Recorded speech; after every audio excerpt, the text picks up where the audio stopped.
Many companies recommend checking your tire pressure once a month, as having low tire pressure can result in damaged treads and possibly a flat tire. The first thing you need to do to check your tire pressure is acquire a tire pressure gauge. These can be digital, pencil style, or analog. Then look for the tire information sticker often found on the inside of the driver's door.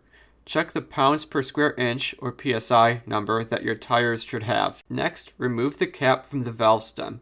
Insert the tire pressure gauge, and check the display to see if you are under, over, or meet the PSI number found on your tire information sticker. If you need to fill your tire with air, many gas stations have air pumps. Follow the instructions found on the air pump machine and fill your tire with air. Many gas station air pumps have gauges built onto the hose, such as the one you see here, that help you check your tire pressure as you fill it up with air.